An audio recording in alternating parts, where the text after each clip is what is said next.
La última voluntad de alguien es algo que es un anhelo para esta persona que da su última voluntad, es algo importante para él, es algo que cree que va a tener algún efecto en su familia que se queda o incluso en él mismo. Entonces esa última voluntad generalmente se respeta, se sigue. Muchos dejan esa voluntad, esa última voluntad en un testamento, en su testamento, que es lo que se va a hacer con lo que era de él, con todo lo que es de él en el futuro, a quién va a quedar. Y eso, pues piensa la persona que todavía va a hacer algo, va a influir en su familia. Vamos al libro de Génesis. Vamos a terminar el día de hoy con esta serie, capítulo 49, versículo 28. En este pasaje de aquí hasta el final, vamos a ver algunas últimas voluntades de los patriarcas. Vamos a orar, vamos a empezar.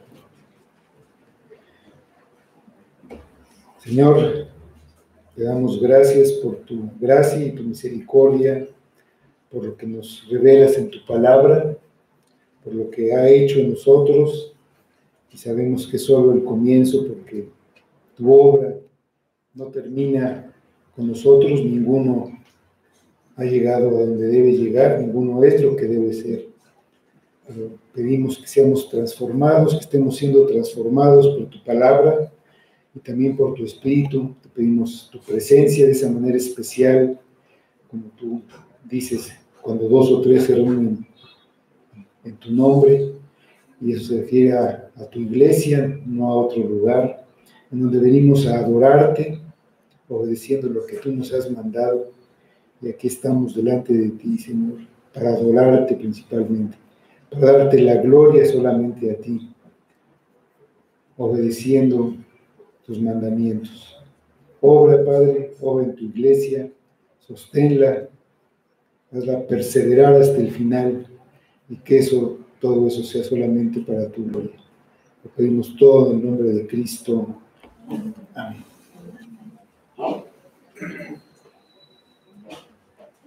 El versículo 28 del capítulo 49 de Génesis dice: todos estos fueron las 12 tribus de Israel, y esto fue lo que su padre les dijo al bendecirlos.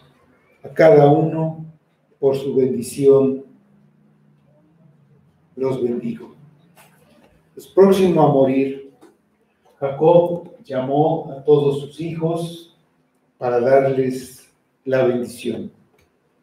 Y si bien hubo desagrado hacia algunos de ellos por sus conductas pasadas, todos fueron bendecidos. Dice el versículo: a cada uno por su bendición los bendijo.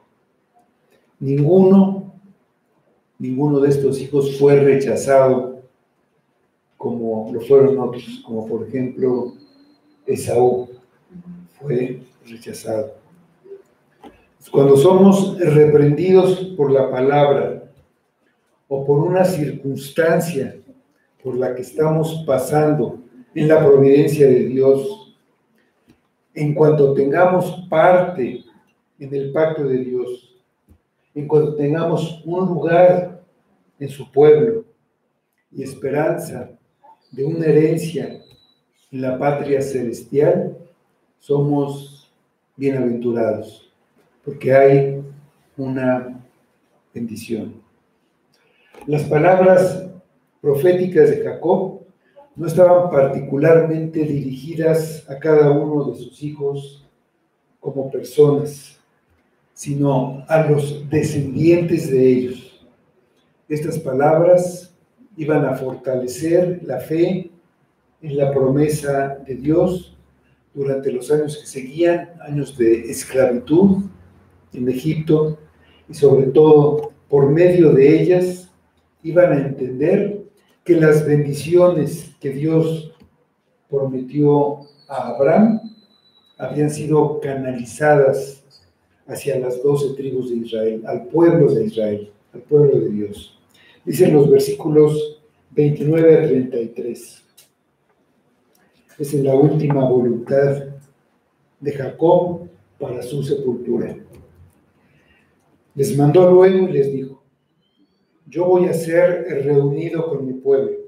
Sepultadme con mis padres en la cueva que está en el campo de Efrón el Eteo, en la cueva que está en el campo de Macpela, al oriente de Mamre, en la tierra de Canaán, la cual compró Abraham con el mismo campo de Efrón el Eteo, para heredar de sepultura. Allí sepultaron a Abraham y a Sara, su mujer. Allí sepultaron a Isaac y a Rebeca, su mujer. Allí también sepulté yo a Lea. La compra del campo y de la cueva que está en él fue de los hijos de Et. Y cuando acabó Jacob de dar mandamiento a sus hijos, encogió sus pies en la cama y expiró, y fue reunido con sus padres. Jacob estaba en Egipto, pero sabía que no era un egipcio. Él era el heredero de la promesa, el heredero del pacto de Dios con Abraham, y sería sepultado en la tierra prometida a Abraham por el pacto. Era muy importante para él, y esa era su última voluntad. Tenía plena seguridad de que la tierra prometida a Abraham, Isaac y a él mismo sería dada a sus descendientes, y por ese motivo quería ser sepultado allá. Ya antes había dado instrucciones a José respecto a esto mismo. En Génesis 47, 29 al 31, vemos este pasaje, dice: y llegaron los días de Israel para morir, y llamó a José su hijo, y le dijo: si he hallado ahora gracia en tus ojos, te ruego que pongas tu mano debajo de mi muslo, y harás conmigo misericordia y verdad. Te ruego que no me entierres en Egipto, mas cuando duerma con mis padres, me llevarás de Egipto y me sepultarás en el sepulcro de ellos. Y José respondió: haré como dices. Israel dijo: júramelo. Y José le juró. Entonces Israel se inclinó sobre la cabecera de la cama. La fe que tenía Jacob la manifestaba con el deseo de estar en esa tierra. Entonces él ve su muerte como algo agradable. Es verdad que se va a separar de sus hijos y de su pueblo en este mundo, pero se va a reunir con sus padres y su pueblo en el otro mundo. Dice: yo voy a ser reunido con mi pueblo. Sabe que va a ir en donde ya está el espíritu de los de su pueblo, es decir, de todos aquellos que antes de él tuvieron una relación con Dios y recibieron las mismas promesas que él recibió, la de un descendiente que sería bendición para todas las naciones de la tierra. Reunirse con ese pueblo es la razón que da para ser sepultado en la tierra de Canaán. No por un afecto a la tierra donde nació, sino por la fe en la promesa de Dios. La promesa de que Canaán sería la herencia de su simiente a su debido tiempo. De esa manera, con esa última voluntad que expresaba, quedaría en sus hijos un recuerdo de aquella tierra de la que todos habían salido. El viaje que tendrían que hacer para sepultarlo no solo refrescaría la relación que tenían con su tierra natal, sino que los haría conservar el deseo de regresar y mantendría vivas sus expectativas sobre ella. Entonces describe detalladamente el lugar, desde su ubicación hasta la propiedad por compra que se había hecho. Lo hizo Abraham. Después de 17 años de vivir en Egipto, no quería que sus hijos olvidaran esa heredad de sus antepasados o que los cananeos pudieran reclamar algún derecho sobre ella. Así se evitaría cualquier error y mostraba a sus hijos lo presente que tenía aquella tierra. Pero más allá de esto, sus pensamientos estaban en la Canaán celestial y lo que esperaba ahí después de la muerte. Y lo que esperaba era reunirse con su pueblo, como ya dijo. Terminando de dar sus instrucciones, se dispuso a bien morir. Es una manera de decirlo, dice que encogió los pies. Nosotros usamos otra expresión que es exactamente lo contrario, estirar. Bueno, se dice no estirar, no los pies, pero sí. Entonces, su alma fue a reunirse con los que ya antes habían sido librados de la carga de la carne y están gozando de dicha y felicidad. Fue reunido con su pueblo. Si el pueblo de Dios es nuestro pueblo, nos reuniremos con él. La muerte es lo que cierra el libro de Génesis. Comenzó con el origen de la luz, el origen de la vida, y acaba con la muerte y las tinieblas. Así de triste es el cambio que ha hecho el pecado. Hablando con Adán sobre un árbol preciso que puso en el huerto, Dios le había dicho: el día que de él comas, ciertamente morirás. Más tarde el apóstol Pablo escribió en su carta a los romanos: así también la muerte pasó a todos los hombres, por cuanto todos pecaron. El libro de Génesis es un claro ejemplo del hecho del pecado y de la realidad de la muerte. Comienza con Dios y Adán en el jardín del Edén y termina con un feto en Egipto. Así se relata la entrada del pecado en la familia humana. Pero también se registra la fidelidad de Dios al proporcionar al hombre un camino que conduce a la vida por la victoria de un descendiente de la mujer que vencería a la serpiente y lo liberaría del pecado. Jacob exhaló su último suspiro y con eso termina la vida de uno de los grandes patriarcas.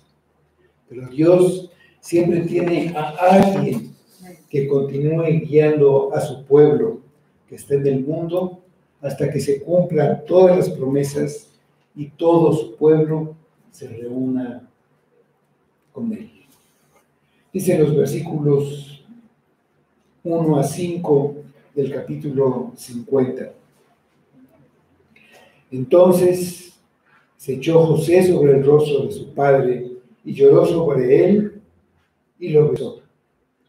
Y mandó José a sus siervos, los médicos, que embalsamasen a su padre. Y los médicos embalsamaron a Israel. Y cumplieron 40 días, porque así cumplían los días de los embalsamados. Y lo lloraron los egipcios 70 días. Y pasados los días de su luto, habló José a los de la casa de Faraón, diciendo: si he hallado ahora gracia en vuestros ojos, os ruego que habléis en oídos de Faraón, diciendo: mi padre me hizo jurar, diciendo: he aquí que voy a morir en el sepulcro que cavé para mí en la tierra de Canaán, allí me sepultarás. Ruego pues que vaya yo ahora y sepulte a mi padre y volveré. José era el más distinguido de los hijos de José, y como el principal de la familia, le correspondió cerrar los ojos de su venerable padre y darle el beso de despedida. Echarse sobre su rostro, llorar, son símbolos de pesar por la muerte.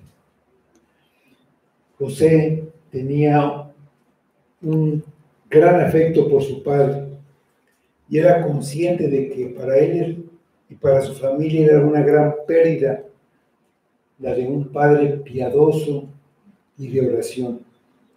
Y separarse de él no podía ser sin lágrimas. Mandó embalsamar el cuerpo de su padre. Esa era la costumbre en Egipto, pero él no lo hizo por seguir la costumbre, sino para poder cumplir con la promesa que le había hecho a su padre de sepultarlo en Canaán. Este era un viaje largo de varios días y el cuerpo pues entraría en descomposición.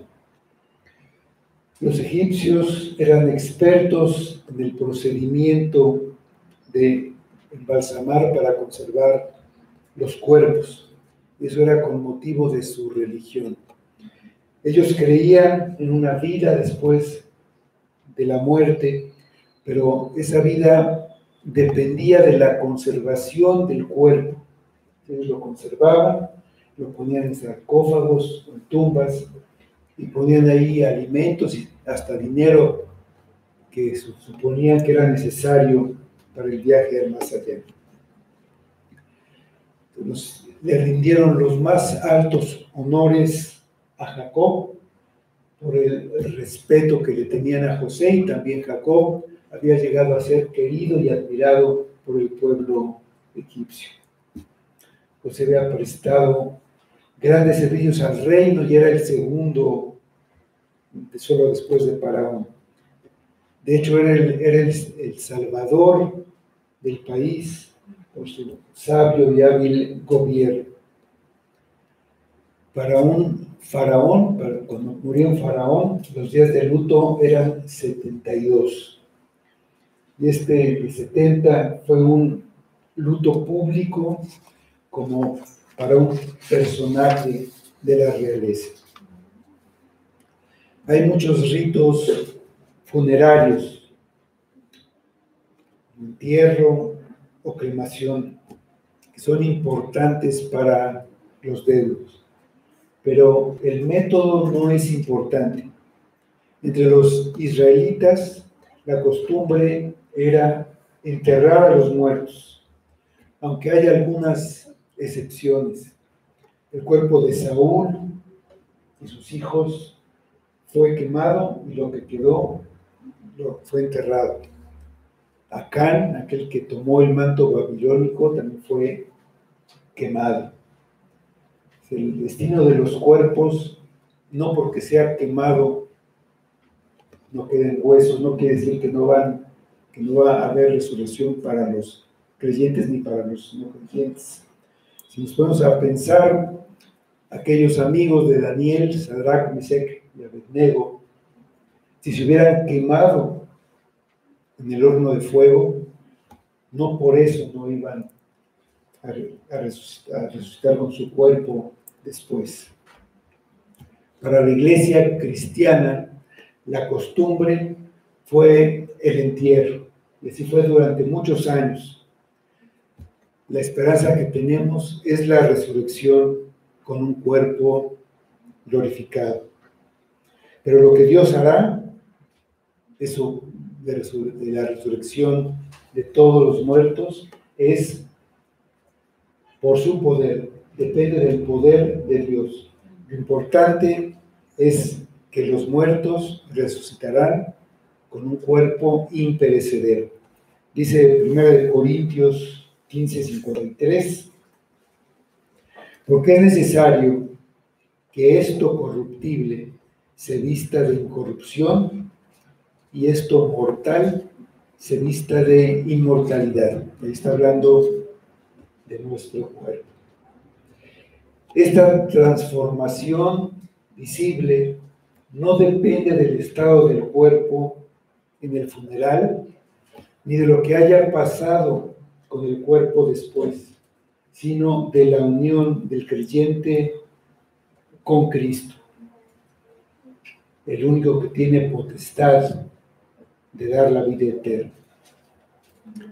Dice la confesión de fe bautista de 1689, en el capítulo 31, el párrafo 1, dice: los cuerpos de los hombres vuelven al polvo después de la muerte y ven la corrupción, pero sus almas, que ni mueren ni duermen, teniendo una subsistencia inmortal, vuelven inmediatamente a Dios que las dio.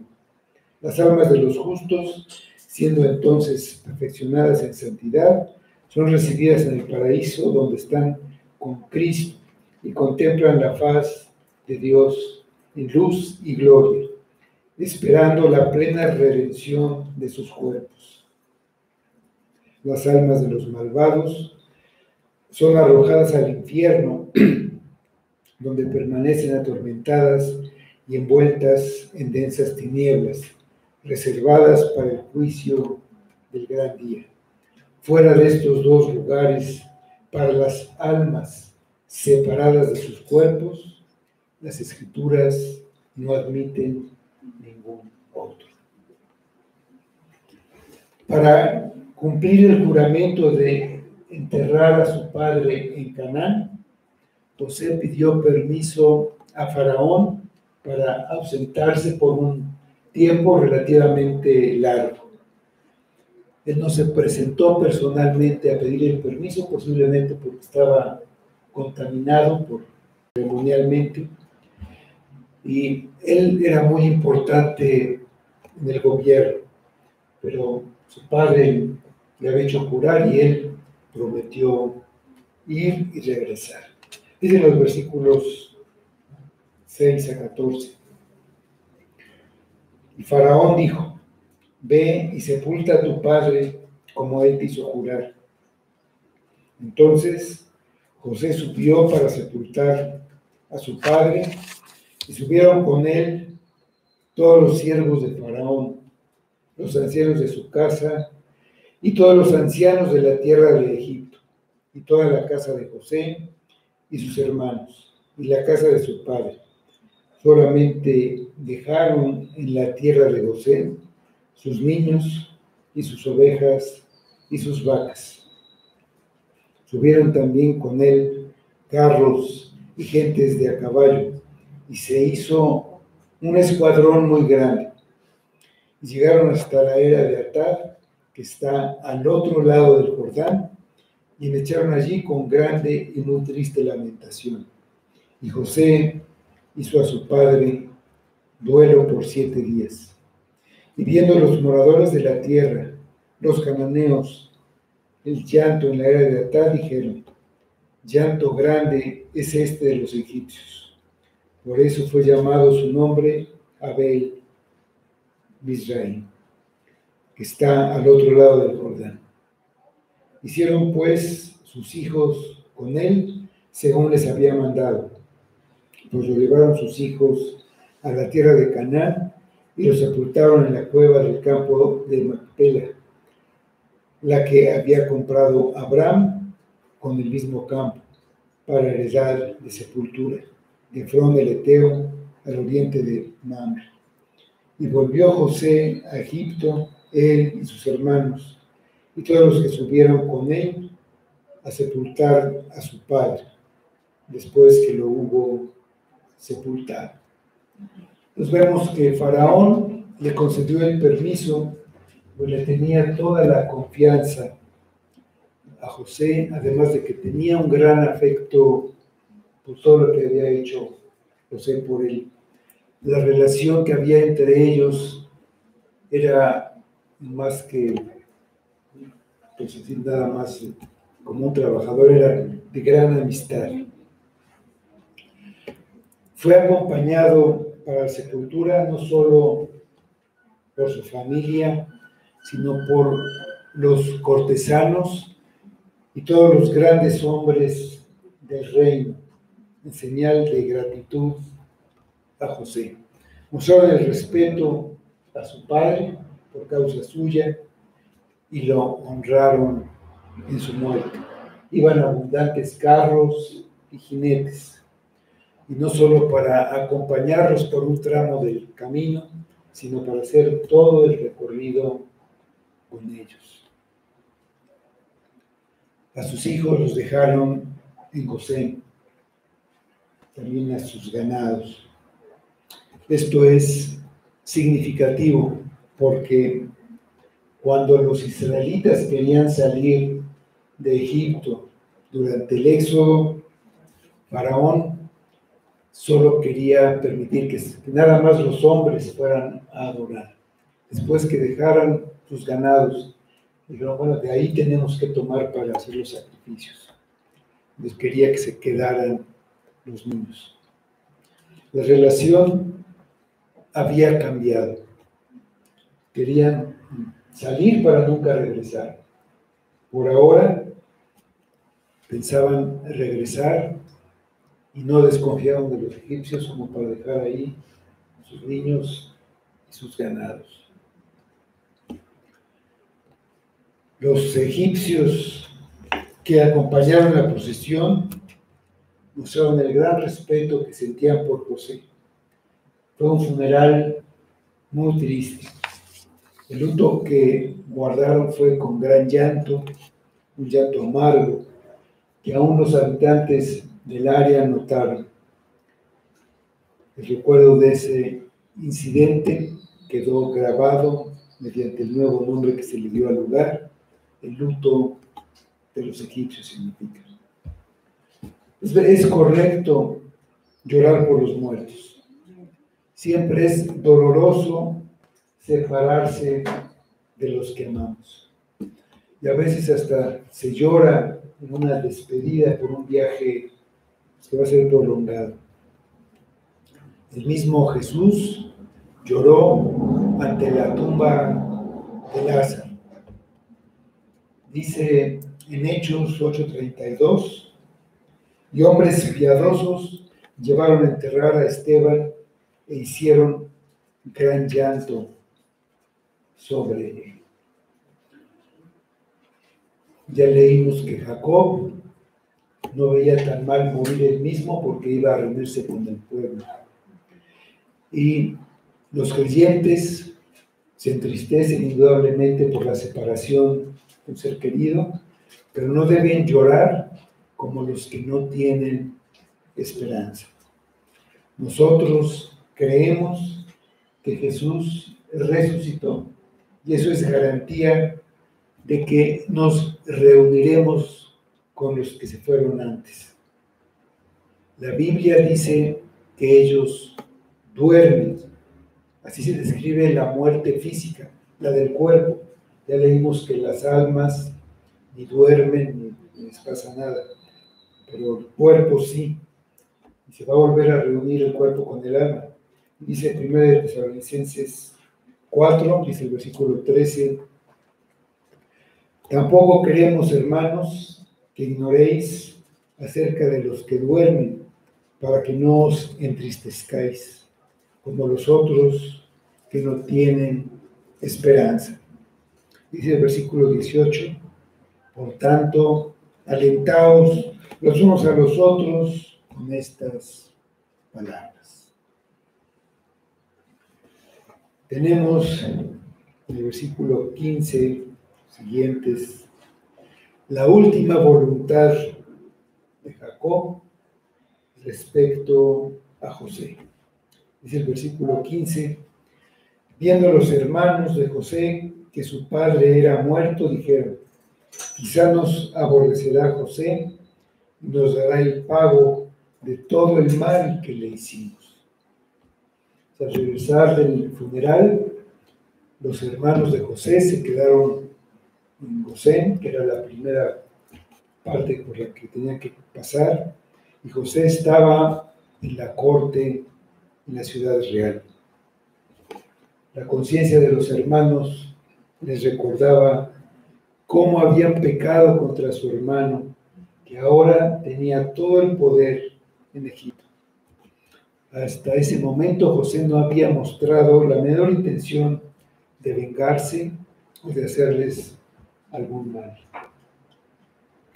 Ellos pensaron que podía deberse a que su padre estaba entre ellos, pero ahora su padre había muerto y José podía tomar alguna represalia. Conociendo la naturaleza humana, pues no era una preocupación descabellada. Reconocieron todo el mal que le hicieron. Lo que les preocupaba era la justicia. Temían la justa retribución de José. José, con su alto cargo allí en Egipto, tenía la capacidad de llevar a cabo esta retribución. Si ellos fueran los que estuvieran en la situación de José, no podrían olvidar ni perdonar lo que le habían hecho. Su conciencia culpable los llenaba de temor, aunque no hubiera una razón. Dice el libro de Proverbios que huye el impío sin que nadie lo persiga. Ellos empezaron a dudar de la sinceridad de José y quisieron pues tener alguna protección. Ellos no podían ir a ningún lado, dependían completamente de José. Dicen los versículos 16 y 17. Y enviaron a decir a José, tu padre mandó antes de su muerte diciendo, así diréis a José, te ruego que perdones ahora la maldad de tus hermanos y su pecado, porque mal te trataron. Por tanto, ahora te rogamos que perdones la maldad de los siervos del Dios de tu padre. Y José lloró mientras hablaba. Tanto era su miedo que no fueron a hablar con José personalmente, sino que se lo hicieron por medio de mensajeros. Reconocieron su maldad y su pecado y rogaron su perdón. Saben que moralmente no tienen derecho a pedir misericordia a José, porque ellos no la tuvieron cuando él les rogaba desde dentro del pozo al que lo echaron. Así que pusieron la solicitud de clemencia en la boca de su padre, como si esa fuera su última voluntad y que dejó encargada para su hijo José. Esta historia de esta última voluntad muy probablemente le inventaron los hermanos. Jacob conocía a José y su carácter, como lo había manifestado en la bendición que le dio a José. Pero poniéndole de esta manera como una última voluntad, Los hermanos pensaron que José no se negaría por el profundo amor que tenía por su padre. Como un argumento poderoso, se asumieron como siervos del Dios de tu padre. No solo hijos del mismo Padre, sino adoradores del mismo Dios.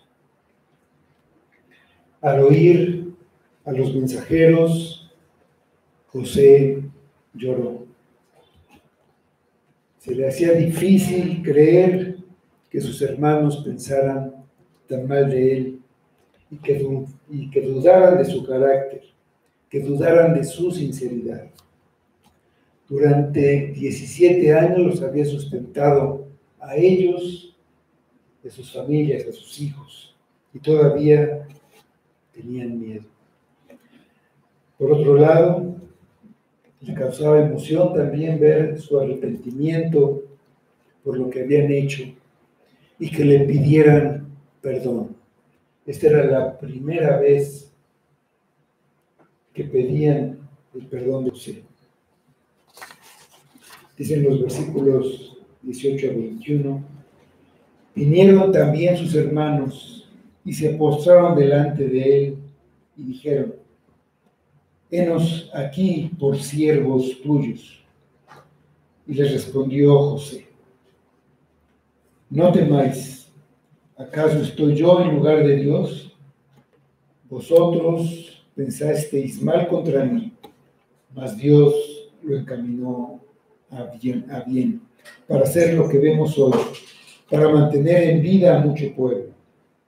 Ahora pues, no tengáis miedo, yo os sustentaré a vosotros y a vuestros hijos. Así los consoló y les habló al corazón. Finalmente sus hermanos fueron a verlo personalmente. Se postraron ante él y humildemente se dijeron sus siervos.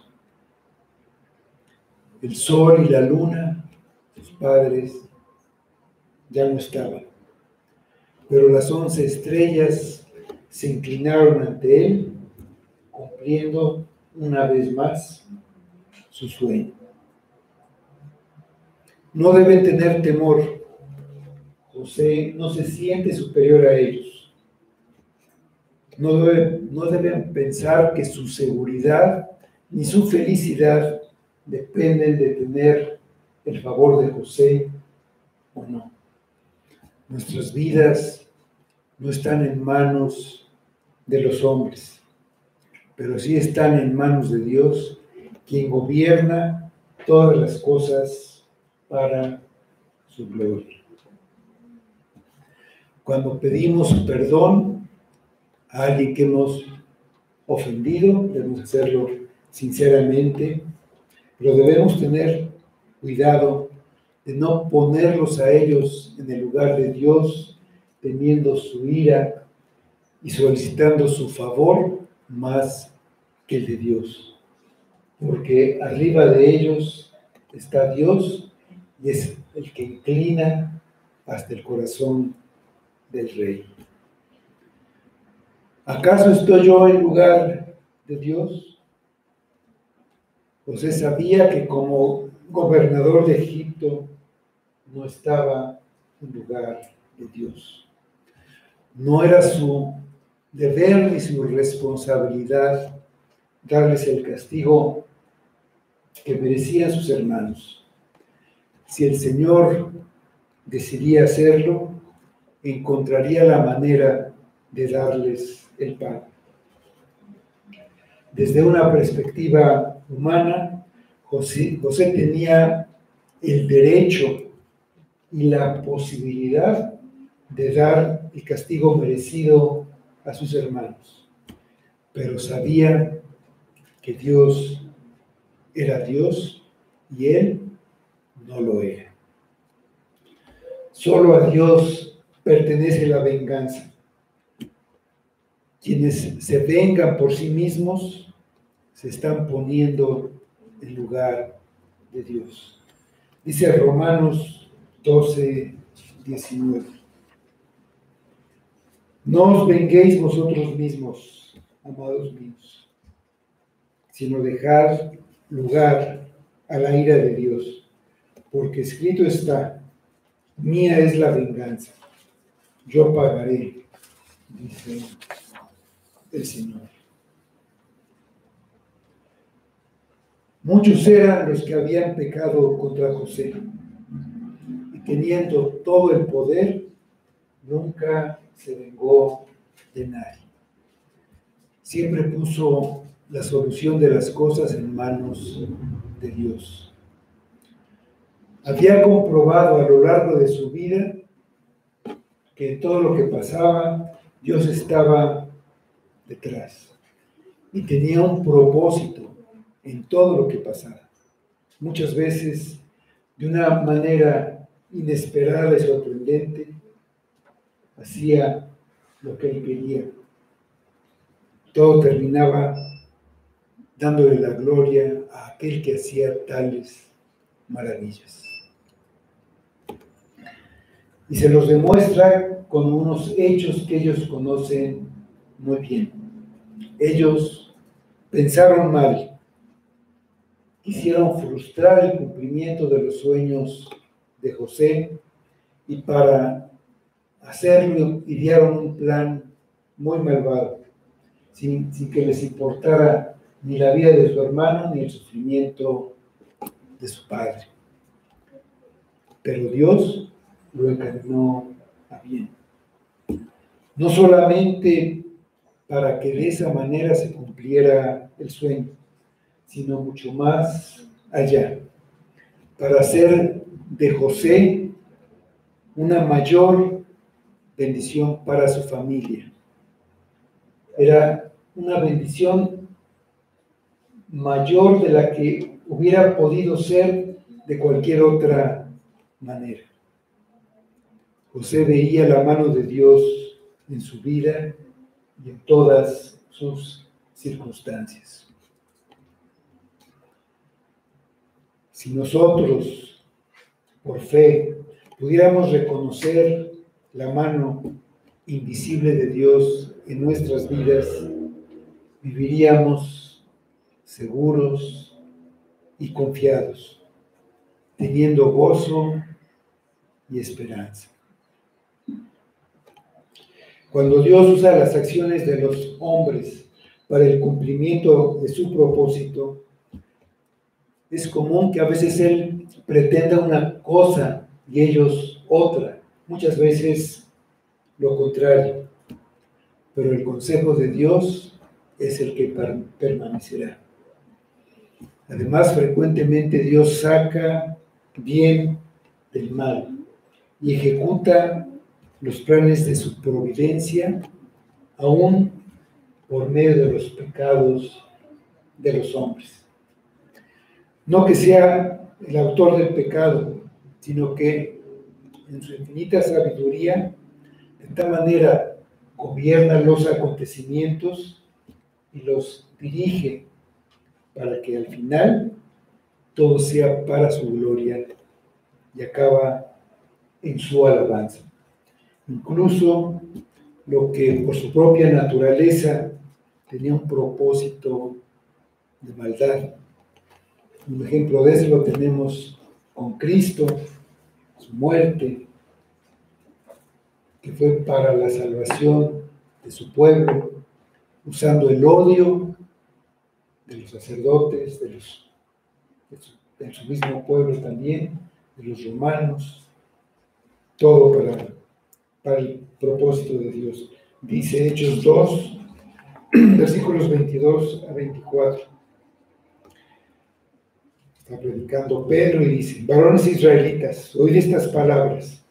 Jesús Nazareno, varón aprobado por Dios entre vosotros, con las maravillas, prodigios y señales que Dios hizo entre vosotros por medio de él, como vosotros mismos sabéis, a este, entregado por el determinado consejo y anticipado conocimiento de Dios, prendisteis y matasteis por manos de inicuos crucificándole, al cual Dios levantó, sueltos los dolores de la muerte, por cuanto era imposible que fuese retenido por él. Aquí Dios había encaminado las malas acciones de sus hermanos para mantenerlos a ellos con vida, para salvar a mucho pueblo. Este era el bien inmediato. Si esta familia no llegaba a Egipto para vivir, habían muerto de hambre. Y si la familia hubiera sobrevivido a duras penas allá en Canaán, hubieran sido asimilados por los cananeos que los rodeaban. Solamente llegando a Egipto podían ser preservados y prosperar hasta convertirse en una nación. Y les dice José que él seguiría actuando con bondad hacia ellos, los seguiría sosteniendo, como lo había hecho desde el principio, desde que los vio ahí en Egipto. Y recordamos cómo les llenó los costales y les regresó el dinero. Tenía solamente hacerles bien. Y cuando finalmente se reveló a ellos, les dijo quién era, les dijo lo mismo que les está diciendo ahora. Allí en Génesis 45:5, dice: ahora pues, les dice a sus hermanos, ahora pues no os entristezcáis ni os pese de haberme vendido acá, porque para preservación de vida me envió Dios delante de vosotros. Él seguiría ocupándose de sostenerlos a ellos y a sus hijos. Él estaba pagando con bien el mal, todo el mal que le hicieron. No les dijo que si tenían un buen comportamiento, Él sería bondadoso con ellos. No quería que pensaran que desconfiaba de ellos, aunque ellos habían mostrado desconfianza de Él. Los consoló y les habló al corazón. El amor de José por sus hermanos no solamente se manifiesta en sentimientos y palabras, sino también en la acción práctica de lo que proporciona a sus hermanos y a sus familias. Tenemos, por último, la última voluntad de José. En los versículos 22 y 23, leemos: y habitó José en Egipto, él y la casa de su padre. Y vivió José 110 años. Y vio José a los hijos de Efraín hasta la tercera generación. También los hijos de Maquir, hijo de Manasés, fueron criados sobre las rodillas de José. José vivió todavía 54 años después de la muerte de su padre. Vivió hasta los 110 años, llegó 27, 22 antes de ver a su padre, 17 más, son 50 y tantos, y los que faltan para 110 son 54, son 56 antes. Entonces, esos años fueron suficientes para que pudiera ver a sus nietos y a sus bisnietos y estar con ellos, convivir con ellos. Y ver en toda esa familia que crecía rápidamente cómo Dios estaba empezando a cumplir esa promesa de que esa familia, esos descendientes de Abraham, serían como la arena del mar. Esta es la última voluntad en los versículos 24 a 26. Dice: y José dijo a sus hermanos: yo voy a morir, Mas Dios ciertamente os visitará y os hará subir de esta tierra a la tierra que juró a Abraham, a Isaac y a Jacob. E hizo jurar José a los hijos de Israel, diciendo: Dios ciertamente os visitará y haréis llevar de aquí mis huesos. Y murió José a la edad de 110 años, y lo embalsamaron, y fue puesto en un ataúd en Egipto. Cuando José sintió que se aproximaba su muerte, dijo a los que quedaban vivos de sus hermanos, él era el menor de todos los que quedaban, excepto Benjamín, y sus hermanos son pues estos los que habían tomado el lugar de ellos a la cabeza de las tribus. A ellos les dijo lo mismo que Jacob le había dicho a él años antes, pero poco antes más bien. En Génesis 48, 21, y dijo Israel a José: he aquí, yo muero, pero Dios estará con vosotros y os hará volver a la tierra de vuestros padres. Ellos debían descansar en las mismas promesas en las que se había apoyado él y en las que se había apoyado Jacob, el padre de todos ellos. José era, bajo la mano de Dios, el protector y sustentador de sus hermanos. Había llegado el fin de sus días, pero ellos no deberían temer. En realidad, su vida nunca dependió de José, sino de Dios.